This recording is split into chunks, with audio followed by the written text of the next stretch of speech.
तो उसने बोला कि और कुछ बोलना है, तो मैंने बोला और कुछ बोलना है तो बोल लीजिए, because now I am going to block you. तो बोलेगा यार क्या बोल रहे हैं, पागल वगल हो गया है क्या, पढ़ाने की बात कर रहे हैं, क्या कर रहे हैं।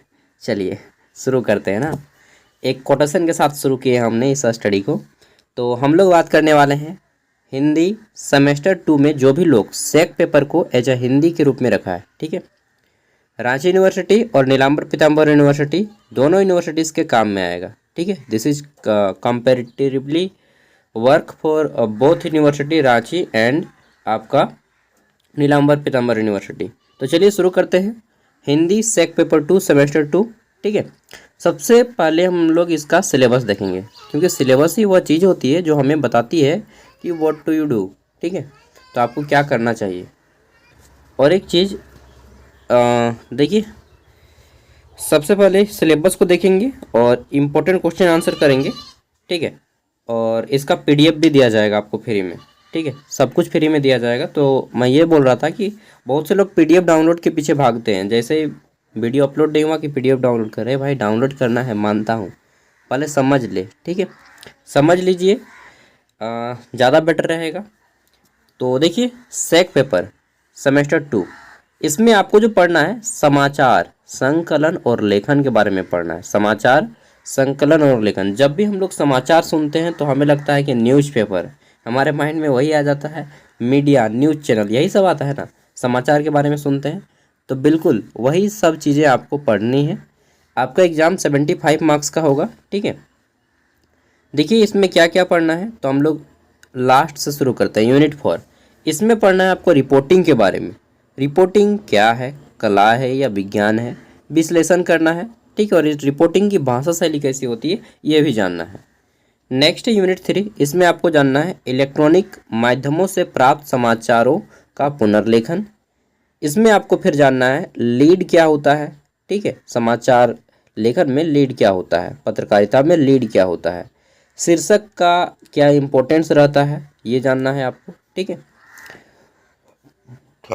अब आता है हमारा यहाँ पे इकाई 2, ठीक है। तो इकाई 2 में यहाँ पे बोला जा रहा है रिपोर्टिंग के क्षेत्र और प्रकार। रिपोर्टिंग अलग अलग क्षेत्र में होता है, जैसे विधायक का रिपोर्टिंग हो गया, या फिर न्यायपालिका का रिपोर्टिंग हो गया, या किसी मंत्रालय का, किसी प्रशासन का, विदेश विभाग में हो सकता है, रक्षा विभाग में हो सकता है, राजनीतिक में हो सकता है, अपराध में हो सकता है, ठीक है। न्यायालय पे हो सकता है, दुर्घटना पे हो सकता है, नैसर्गिक आपदाओं पे हो सकता है, ग्रामीण कृषि पे हो सकता है, विकास पे हो सकता है, ठीक है। कॉमर्स पे हो सकता है यानी कि वाणिज्य पे हो सकता है, किसी मीटिंग को लेकर हो सकता है, संगोष्ठी को लेकर हो सकता है, पत्रकारिता में वार्ता हो सकती है, साहित्य हो सकता है, ठीक है। डिफरेंट टाइप में हो सकते हैं आपके रिपोर्टिंग, ठीक है। रिपोर्टिंग किसी एक जगह पे नहीं किया जाता है, इनमें से किसी एक जगह पे नहीं किया जा सकता है, बल्कि हर जगह पे, ठीक है। हर इवेंट पे, प्रत्येक घटना पे रिपोर्टिंग की जा सकती है, ठीक है, जो भी बड़ा हो, जिस पे ध्यान देना चाहिए। समाचार क्या है ये जानना है, ठीक है। समाचार किसे कहते हैं, समाचार की परिभाषा क्या है, ठीक है। संवाददाता कौन होता है, समाचार को कैसे कलेक्ट किया जाता है, कहाँ से जो रिपोर्टर लोग होता है कहाँ से समाचार प्राप्त करता है, कितने प्रकार के समाचार होते हैं, संवाददाता की भूमिका क्या होती है, ठीक है। ये सारी चीज़ें हम लोग इस पेपर में जानेंगे। कुल मिला के बात इतना है कि ये पेपर हिंदी सेमेस्टर 2 सेक पेपर में आपको ये चीज़ सिखाया जा रहा है कि भाई देखो कि समाचार के क्षेत्र में कैसे कदम रखा जाता है, यानी कि मीडिया के बारे में आपको शॉर्ट नॉलेज दिया जाएगा इस पेपर में। समझ गए। चलिए तो आप मेरे साथ यहाँ पे 1 घंटा टाइम वेस्ट कीजिए, और 1 घंटा टाइम वेस्ट कीजिए, मैं यकीन दिलाता हूँ कि आपका एग्ज़ाम अच्छा जाएगा। मैं यूज करने नहीं बोल रहा हूँ, वेस्ट करने, ठीक है, क्योंकि हम लोग यहाँ पे बदमाशी करने आए हैं। पढ़ाई लिखाई तो होता नहीं है, बदमाशी करके ही पढ़ाई करेंगे, ठीक है। स्टडी को कभी सीरियसली मत लीजिएगा, डोंट बी सीरियस, ठीक है, इन एजुकेशन, बिकॉज एजुकेशन एक मनोरंजन है अकॉर्डिंग टू मी। और जो एजुकेशन को मनोरंजन की तरह लेता है, सच बता रहा हूँ, मतलब बिना बोझ के पढ़ाई करना है। और मेरे साथ जब भी पढ़िएगा ये मत सोचिएगा कि बहुत कुछ याद करना है, नहीं। मैं कहता हूँ जितना भूल सकता है भूल जाओ, एकदम पूरा भूल जाओ, कुछ नहीं याद रखना है। हो ही नहीं सकता है कि आप सब कुछ भूल पाएंगे, ठीक है, क्योंकि हमारा माइंड ऐसा है कि कुछ भी जितना उसको भूलने की कोशिश करो उतना आपको याद आएगा, चाहे पढ़ाई हो चाहे कोई और, ठीक है। चलिए, I am not concern to you that कि डोंट थिंक अबाउट अब्रॉड, ठीक है। चलिए तो शुरू करते हैं। हमारा पहला प्रश्न है, रिपोर्टिंग किसे कहते हैं? रिपोर्टिंग का, एक मिनट यहाँ पे थोड़ा टाइपिंग मिस्टेक हुआ है। रिपोर्टिंग किसे कहते हैं? रिपोर्टिंग कला, इसको कला कर दीजिएगा, काला नहीं, कला, ठीक है। रिपोर्टिंग कला और विज्ञान के रूप में विश्लेषण कीजिए, विशेषण कीजिए, विश्लेषण कीजिए। अरे भाई तुम काहे नहीं देख लेता है अपलोड करने से पहले। तो रिपोर्टिंग किसे कहते हैं? रिपोर्टिंग कला और विज्ञान के रूप में विश्लेषण कीजिए, ये होगा, ठीक है। Sorry I am really really sorry, और नेक्स्ट टाइम मैं चेक करके यहाँ पे अपलोड करूँगा, ठीक है। तो देखिए, रिपोर्टिंग का अर्थ क्या होता है? रिपोर्टिंग का अर्थ है किसी घटना या जानकारी या स्थिति को लिखित या मौखिक रूप में प्रस्तुत करना, ठीक है। किसी घटना या जानकारी को लिखित या मौखिक रूप में प्रस्तुत करना, ये रिपोर्टिंग है। यह एक प्रक्रिया है जिसमें सूचना को इकट्ठा पहले कलेक्ट किया जाता है, ठीक है। फिर विश्लेषण किया जाता है कि वास्तव में जो हम सूचना दे रहे हैं वह सटीक है, सत्य है, और सत्य है तो कहाँ तक सत्य है, इसका इफेक्ट क्या रहेगा, ये सारी चीज़ें हम लोग सोच समझ लेते हैं, ठीक है। फिर उसे एक स्पष्ट और संगठित तरीके से संप्रेषित करते हैं, ठीक है। लिखित रूप में अगर रिपोर्टिंग की बात किया जाए तो हमारा इसमें क्या आ जाएगा? Paper, newspaper. मौखिक रूप में यूट्यूब चैनल, न्यूज़ चैनल, ये सारे क्या हैं आपके मौखिक रिपोर्टिंग। समझ गए? हाँ, उम्मीद है कि आप लोग समझ गए होंगे। तो रिपोर्टिंग क्या है? किसी घटना के बारे में लिखित या मौखिक रूप से बताना ही रिपोर्टिंग है, ठीक है। रिपोर्टिंग कला और विज्ञान के रूप में विश्लेषण, ठीक है। अच्छा, जहाँ जहाँ कला और विशेषण है वहाँ पे काला और विश्लेषण के जगह विशेषण हो गया, ठीक है। तो रिपोर्टिंग कला, कला मतलब आर्ट, ठीक है। देखिए, संवाद कौशल होना चाहिए आप में, मतलब आप में बोलने की स्किल होना चाहिए। ऐसा नहीं कि आप बोल रहे हाथ पैर पूरा कांप रहा है तो फिर वो बोलेगा यार रिपोर्टिंग करने आया है ना तुम खुद वहाँ पे, मतलब मजाक बन जाएंगे ना। तो रिपोर्टिंग में दूसरों के विचारों को समझने और अपनी बातों को प्रभावी ढंग से व्यक्त करने के लिए अच्छे संवाद कौशल की आवश्यकता होती है, ठीक है। आप में कम्युनिकेटिव स्किल होनी चाहिए रिपोर्टिंग के लिए। पहली कला क्या है? कम्युनिकेटिव स्किल, संवाद कौशल, ठीक है, यानी कि आप में बोलने की शैली होनी चाहिए। दूसरा है लेखन शैली, आपने लिखने की शैली होनी चाहिए, ठीक है, जो कि मुझ में कहीं ना कहीं कमी है लिखने की शैली, क्योंकि टाइपिंग मिस्टेक मैं बहुत ज़्यादा करता हूँ। रिपोर्टिंग एक लेखन प्रक्रिया भी है। इसमें जानकारी को स्पष्ट, ठीक है, एकदम क्लियर कट, सटीक और संक्षिप्त यानी कि छोटा रूप में आकर्षक तरीके से प्रस्तुत किया जाता है, ठीक है। और अच्छे लिखने कौशल की आवश्यकता होती है। सृजनात्मकता यानी कि क्रिएटिविटी आप में होनी चाहिए, रचनात्मकता होनी चाहिए, ठीक है। रिपोर्टर जो है अक्सर जटिल जानकारी को सरल तरीके से समझाया जाता है, ऐसा समझाने में कि आपको आसान हो जाए, ठीक है। तो एक रिपोर्टर कैसा हो? सृजनात्मक हो, क्रिएटिव हो, रचनात्मक हो, यानी कि वह जटिल से जटिल जानकारी को, ठीक है, आसान तरीके से आपको समझा दे, ठीक है। यही सब लिखना है आपको, अपने अपने शब्दों में लिखना है, अपना शब्द। नेक्स्ट है भावनात्मक बुद्धि। भावनात्मक मतलब आर्टिफिशियल थोड़ा सा बनिए आप, ठीक है, लोगों की भावनाओं को समझ। देखिए, रिपोर्टर को अक्सर विभिन्न प्रकार के लोगों से बात करनी पड़ती है और उनकी भावनाओं को समझने की क्षमता होनी चाहिए, ठीक है, ताकि वे उनसे सटीक जानकारी प्राप्त करते हों। जैसे किसी दुर्घटना में गए हैं तो आप हंसी ठिठोली तो वहाँ पे कीजिएगा नहीं कि वहाँ भी कीजिएगा तो फिर मार उर खा जाइएगा ना। तो इसी तरह से जैसे दुर्घटना किसी स्थान पे गए हैं तो वहाँ पे उसी संवेदना दिखाइए, ठीक है, थोड़ा सा साहस ढाढ़स बढ़ाइए उनको। कहीं शादी ब्याह पार्टी में गए हैं तो वहाँ पे फिर दुख का समाचार तो बोलेंगे नहीं, वहाँ पे फिर थोड़ा एंजॉय कीजिएगा, ठीक है, अभी तो पार्टी शुरू हुई है तो एक बोला जाता है कि एक रिपोर्टर को जो है ना समय के अकॉर्डिंग ढलना चाहिए, वही बात है, ठीक है। चलिए, विज्ञान, अब साइंस का क्या रोल है यहाँ पे देखिए। शोध और विश्लेषण, यानी कि एक जो रिपोर्टर होता है, किसी भी रिपोर्टर को लिखने से पहले गहन शोध करना चाहिए कि वाकई में हम जो जानकारी दे रहे हैं वह सत्य है भी या केवल हवा हवाई सुनी सुनाई बातों पे लिख दे रहे हैं। ऐसा कीजिएगा तो फिर तो आपका न्यूज़पेपर डूब जाएगा, ठीक है। तो एक रिपोर्टर को हमेशा शोध, रिसर्च करके, एनालिसिस करके आपको डालना चाहिए। तर्क संगत, क्या होता है तर्क संगत? यानी कि आप जो बातें बोल रहे हैं वास्तव में वो एग्जिस्ट करती हों, ठीक है।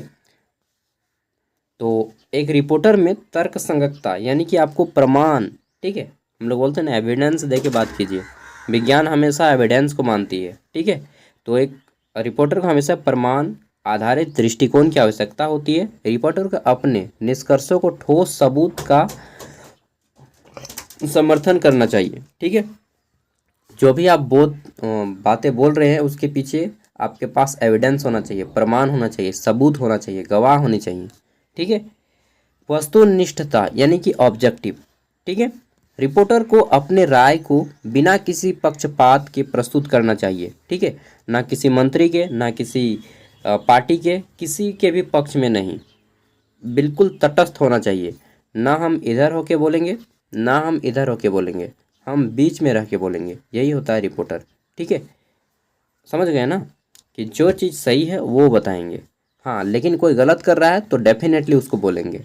अब ऐसा नहीं कि वो गलत कर रहा है तो हम काहे बोलने जाएंगे, नहीं। इन दिस कंडीशन आपका यह ड्यूटी बनता है कि आप उसको उसी तरह से ट्रीट करें जैसा वह करने लायक है, ठीक है। तो उसको भी ध्यान में रखा जाता है। नेक्स्ट है आपका सटीकता। सटीकता क्या है? देखिए, रिपोर्टिंग में सटीकता बहुत महत्वपूर्ण है, ठीक है। रिपोर्टिंग को सुनिश्चित करना चाहिए कि उनकी जो रिपोर्टिंग है उसमें कोई त्रुटि ना हो, गलती ना हो, ठीक है। अब अल्टीमेटली आता है हमारा निष्कर्ष, इंग्लिश में लिख दीजिएगा कंक्लूजन। इसमें क्या है कि रिपोर्टिंग एक कला और विज्ञान दोनों है, ठीक है। कला इस नज़रिए से क्योंकि वहाँ पे बहुत सारे स्किल्स की ज़रूरत होती है, विज्ञान इस नज़रिए से क्योंकि यहाँ पे रिसर्च की आवश्यकता होती है।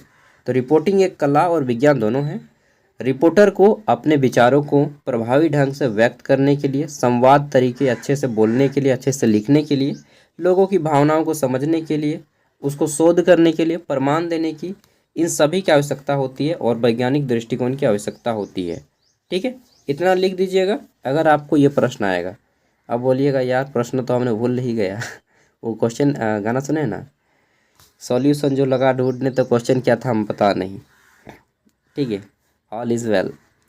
तो यही है कि रिपोर्टिंग किसे कहते हैं, रिपोर्टिंग कला है या विज्ञान है, विश्लेषण कीजिए, ठीक है। अब रिपोर्टिंग से संबंधित कुछ भी प्रश्न आए आप उसको सॉल्व करना है आपको, ठीक है। प्रश्न एक है, सॉल्यूशन सेम है, ठीक है। नेक्स्ट है हमारा यहाँ पे रिपोर्टिंग की भाषण शैली या भाषा शैली कैसी होनी चाहिए, ठीक है। रिपोर्टिंग ऐसा नहीं कि आप रिपोर्टिंग कर रहे हैं तो किसी को गरिया के बोलिएगा, वो तो नहीं चलेगा ना बॉस ठीक है। कैरी मिनाटी के चैनल तो नहीं है वहाँ पे कि आपको जो भी मन करे शाबाश करके ठोक दीजिएगा। तो रिपोर्टिंग आपको अच्छी तरह से आनी चाहिए, उसके लिए कुछ भाषा शैली का इस्तेमाल किया जाता है। आइए जानते हैं वो भाषा शैली कैसी होनी चाहिए। तो रिपोर्टिंग की भाषा शैली सीधी यानी कि स्ट्रेट, ठीक है।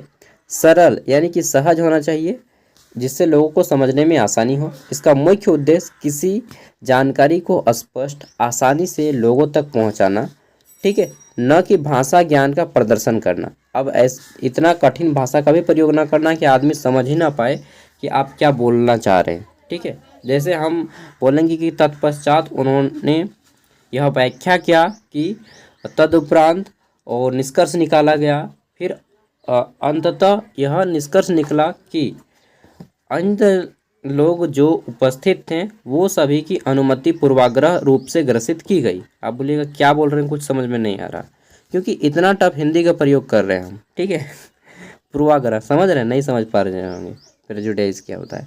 तो इतने तकनीकी भाषा का प्रयोग नहीं करना है, ठीक है, ना ही इतना शुद्ध हिंदी का प्रयोग करना है जिससे कि लोग समझ ना पाए। आपको वही चीज़ बोलना होगा जो आदमी समझे, ठीक है। तो एक रिपोर्टर को इसी तरह से यूज करना चाहिए। चलिए तो समझ गए रिपोर्टिंग की भाषा शैली के मुख्य पहलू मैं डायरेक्टली बता देता हूँ। सीधी और साफ होनी चाहिए, सहज होनी चाहिए, ये सब को अभी हम लोगों ने पढ़ा है डिटेल में, ठीक है। सरल होनी चाहिए, स्पष्ट होनी चाहिए, संक्षिप्त यानी कि छोटा होना चाहिए, वस्तुनिष्ठ होनी चाहिए, सही होनी चाहिए और टाइम पर होना चाहिए, ठीक है। और इसी तरह से यहाँ पे एक दो न्यूज भी दे दीजिएगा कि आज सुबह वहाँ पे रांची में ये सारी चीज़ें हो गई, ठीक है। एग्जाम्पल दे दीजिएगा। देखिए मीडिया लोग का काम क्या मालूम है, बढ़ा चढ़ा के लिखना। तो आप भी मीडिया बन जाइए एक दिन के लिए एग्ज़ाम भर के लिए आपको मीडिया बनना है और एग्ज़ाम में बढ़ा चढ़ा के लिखना है। मीडिया क्या करता है, बात को बढ़ा चढ़ा के बोलता है। रियलिटी बताइए या नहीं, ठीक है। मीडिया बात को बढ़ा चढ़ा के बोलता है, एग्ज़ाम में आप लोग को भी बढ़ा चढ़ा के लिखना है। बस बोल दीजिएगा कि मीडिया की एक खूबी होती है कि वह 3 को ताड़ बना देता है, ठीक है, और ताड़ को 3 बना सकता है। वही चीज़ आपको करना है एग्ज़ाम में। चलिए आगे बढ़ते हैं। हमारा तीसरा प्रश्न है कि इलेक्ट्रॉनिक क्या है, इलेक्ट्रॉनिक माध्यमों से प्राप्त समाचारों का पुनर्लेखन कैसे किया जाता है, ठीक है। इलेक्ट्रॉनिक माध्यमों से प्राप्त समाचार का पुनर्लेखन, जैसे इलेक्ट्रॉनिक माध्यम से कौन कौन हो गए, तो देखिए इलेक्ट्रॉनिक माध्यम जिसमें आता है टेलीविज़न, रेडियो, इंटरनेट में आपका मोबाइल, लैपटॉप सब आएगा, ठीक है, से प्राप्त समाचार का पुनर्लेखन मतलब कि दोबारा लिखना है आपको, ठीक है। एक विशिष्ट प्रक्रिया होती है जिसमें समाचारों को संक्षिप्त यानी कि छोटा समरी करके स्पष्ट और प्रभावी रूप से प्रस्तुत करना शामिल है। इसमें विभिन्न पहलुओं पर ध्यान देने की आवश्यकता होती है, जैसे कि भाषा, शैली और प्रस्तुति, ठीक है। बाकी पढ़ लीजिएगा, मैं शॉर्टली करवा देता हूँ और इसका PDF आपको वीडियो के डिस्क्रिप्शन में दे दूंगा। फ्री में डाउनलोड कीजिए, फ्री में पढ़िए। ये आपका एक गेस्ट पेपर की तरह है, सॉफ्ट गेस्ट पेपर दे रहा हूँ, ठीक है। अगला है पत्रकारिता में लीड का अर्थ क्या होता है। देखिए लीड मतलब पेन का लीड नहीं, लीड मतलब है समाचार कहानी का जो पहला पैराग्राफ होता है, ठीक है, जो फर्स्ट सेंटेंस होता है जिसको हम लोग पढ़ते हैं और लगता है कि हेडिंग है, ठीक है, उसी से हम लोग निर्धारित करते हैं कि इसको पढ़ना चाहिए या नहीं पढ़ना चाहिए, उसी को लीड बोलते हैं, ठीक है। तो समाचार कहानी का पहला पैराग्राफ या वाक्य जो पाठक को कहानी के मुख्य बिंदु को तुरंत बताता है, ठीक है। लीड का अर्थ, प्रकार और विशेषताओं का महत्व, ठीक है। एक लीड को ही पढ़ के हम लोग डिसाइड करते हैं कि यह समाचार मेरे लिए इम्पोर्टेंट है या नहीं है, ठीक है। तो लीड का यहाँ पे महत्व बताया गया है। जैसे सिरम टोली चौक में फ्लाईओवर को लेकर आपस में ताक झांक, ठीक है, तो ये हो गया। तो वो हम लोग डिसाइड करते हैं कि फिर इसको पढ़ना है या नहीं। फिर हम लोग को अगला सेंटेंस मिलता है, रांची यूनिवर्सिटी सेमेस्टर 5 के लिए एग्जाम फॉर्म फिलअप शुरू। हम लोग बोलते हैं अरे यार ये मेरे काम का है तो इसको पढ़ेंगे। तो वो जो हेडिंग है ना, शीर्षक, उसी को लीड बोला जाता है, ठीक है। शीर्षक का अर्थ, प्रकार और महत्व को लिखें, ठीक है, स्पष्ट करना है। अस्पष्ट करें नहीं रे भाई, सॉरी अस्पष्ट होगा, ठीक है, ये अस्पष्ट नहीं अस्पष्ट। तो यहाँ पे हमारा है, देखिए शीर्षक जिसको हम लोग हेडिंग बोलते हैं, शीर्षक किसी भी लिखित सामग्री जैसे लेख, निबंध, किताब का वह भाग है जो पाठकों को उसकी ओर आकर्षित करती है, उसे समझने में मदद करती है। शीर्षक का अर्थ, हेडिंग या मुख्य पृष्ठ, इसके प्रकार, लिखने की कला भी महत्वपूर्ण है। शीर्षक का अर्थ दिया गया, परिभाषा, ठीक है। नेक्स्ट हमारा जो प्रश्न है वह प्रश्न है क्वेश्चन नंबर 6।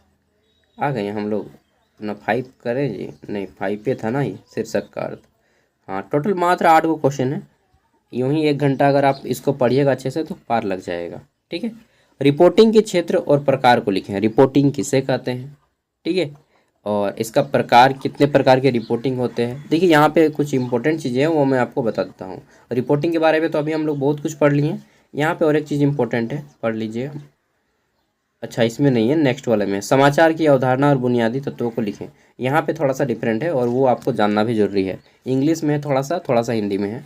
समाचार की अवधारणा और बुनियादी तत्वों को लिखें, ठीक है। यहाँ पे देखिए, कहाँ गया यार, मैंने तो लिखा है, हाँ यहाँ पे देखिए, समाचार का मुख्य उद्देश्य जानकारी को लोगों के साथ साझा करना है, सबको मालूम है, ताकि वे दुनिया में घट रही घटनाओं से अवगत हो सकें, जान सके कि हमारे वास्तव में क्या हो रहा है समाज में, सोसाइटी में।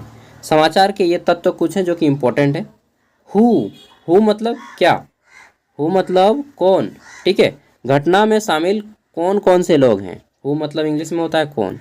वॉट मतलब क्या, यानी कि घटना क्या है, ठीक है, वास्तव में वो जो घटना है क्या है, क्या घटना घटी है, ठीक है। वेयर मतलब कहाँ, घटना कहाँ घटी है, वेयर मतलब कहाँ होता है, तो घटना जो है किसी स्थान पे ही हुआ होगा, ऐसा नहीं है कि कहीं पे नहीं हुआ होगा, ठीक है। आकाश में, पाताल में, सौरमंडल में, कहीं पे तो हुआ होगा ना भाई। वेन मतलब कब, घटना आखिर हुआ तो कब हुआ, ठीक है। फिर है हमारा वाई, क्यों हुआ ये घटना जी, तो वो लड़का उसको छेड़ रहा था इसलिए जल गया, तो घटना का हुआ ना कोई रीज़न। हाउ कैसे हुआ, कैसे हुआ, अरे क्या बताएं, बहुत मतलब होता है ना कि कैसे हुआ। तो देखिए उन दोनों में पहले से ताक झांक चल रहा था, फिर बाद में पता चला कि आपस में उन दोनों किसी बात को लेकर बहस हुई और इसी कारण से हुआ। ठीक है, कहाँ हुआ, ये सब चीज़ों, किसी एक मुद्दा को ले लीजिए और ये सारी प्रश्नों के आंसर आपको अगर मिल गए तो सोच लीजिए कि आप जो है एक अच्छा रिपोर्टिंग का काम कर चुके हैं। ठीक है, एक अच्छे रिपोर्टिंग, एक अच्छे समाचार में इन सभी प्रश्नों को उत्तर आपको मिलते हैं। ठीक है, who, what, where, when, why, how. ठीक है, देन आपको मिलता है क्या, एक सटीक इन्फॉर्मेशन।